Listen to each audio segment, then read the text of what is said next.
Hey guys, Sean here. Putting in another vlog post. This one's for American Idiot again. So, I've gone through, I think, about 2 weeks of rehearsal now. And last night we had our read-through, sing-through of the script. And script is a very loose term for this show. It's very much more of a realized opera, I think. Than it is an actual like musical, which is cool. I love opera. Don't get me wrong. I studied it for a year or so. One of the things that I find most interesting about American Idiot is it's all of the American Idiot album by Green Day mashed up with a few songs from 21st Century Breakdown, which was the album right after that, and is kind of like a sequel to the album.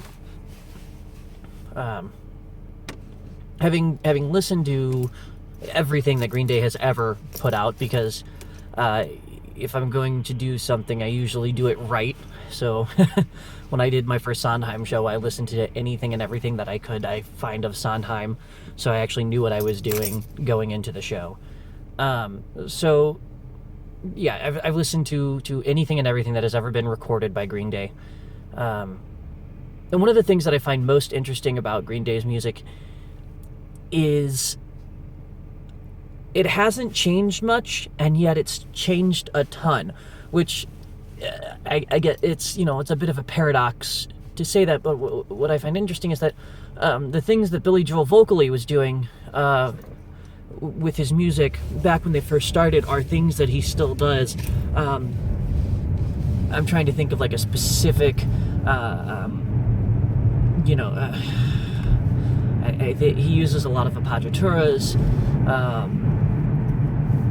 He has these things that he does over and over and over again throughout every single song, and he has ways that he sings vowels that they haven't changed, no matter how much different influences he gets. But also rhythmically and harmonically, they've been a rather static band, and I don't think that's necessarily to their detriment. Obviously it's not to their detriment, because their biggest selling album was American Idiot. But what I find interesting is that lyrically they have grown, and the way that they express themselves within those lyrics, they have grown, and that's, I think, what, for me at least, that's what grabs me, is that I can go back and I can listen to Dookie or 1039 and love those albums and love what they're doing with them. But I love American Idiot because it is so much more conscious of itself. Billy Joe, I feel like he really hit his stride with who he is as a person and what he wants to say with American Idiot. And I'm really excited because I just found out they're working on their 12th album. So I'm really interested to kind of see where things go from here. But the point that I really want to make is what I find most interesting about American Idiot, the rock opera, the musical, whatever you want to call it, is the mashup that they do between American Idiot and 21st Century Breakdown, and how similar those two albums are, and also how different. So one of the first things that I noticed right off in the bat,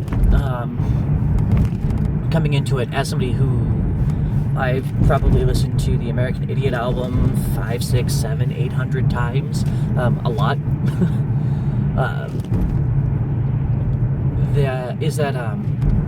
they mash up songs that I would never have thought you could mash up. The one that pops immediately into mind is Last of the American Girls and She's a Rebel.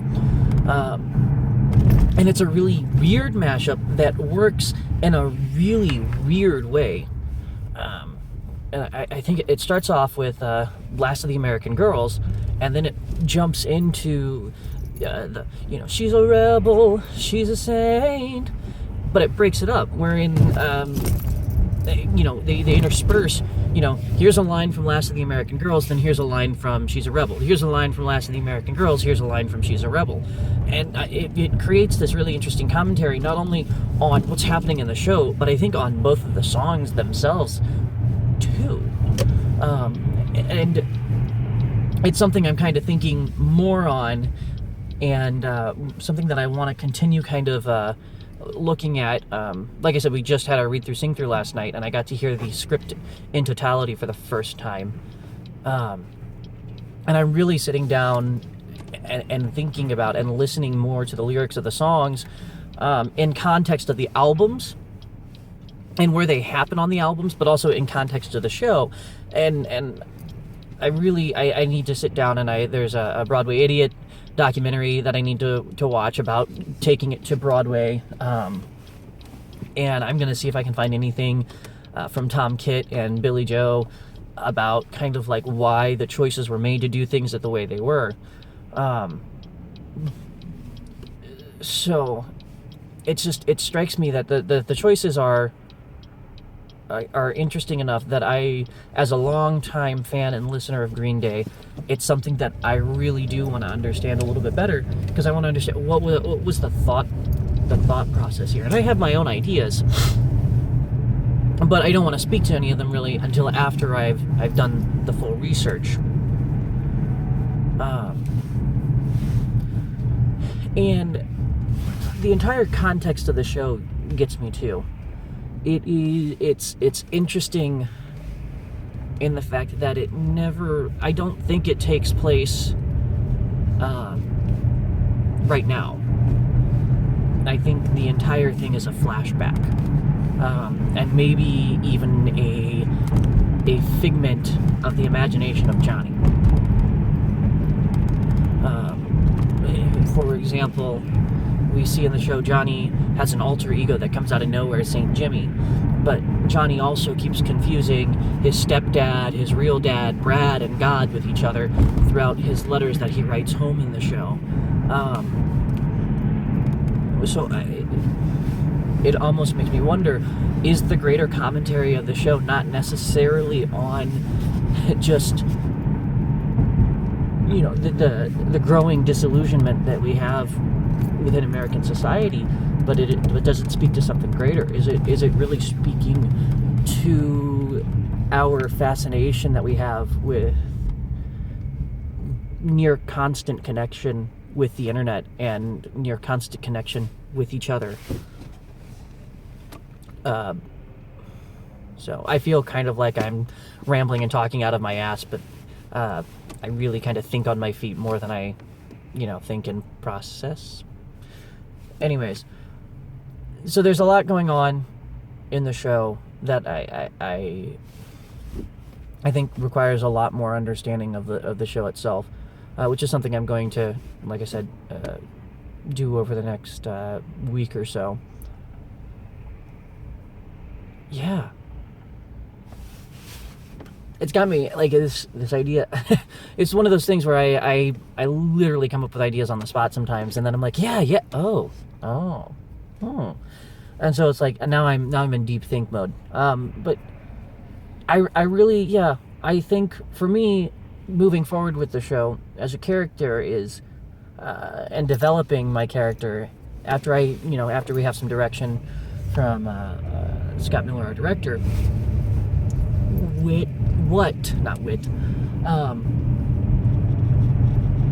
What do I feel as a character? Do I feel,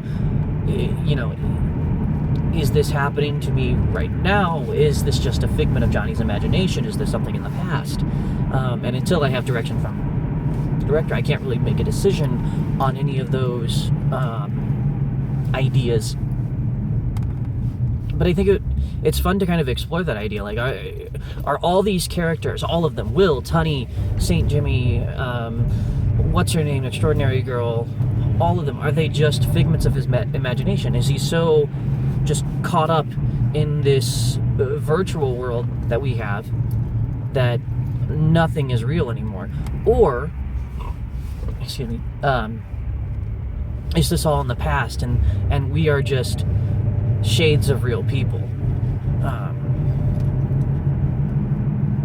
So yeah, things to look at.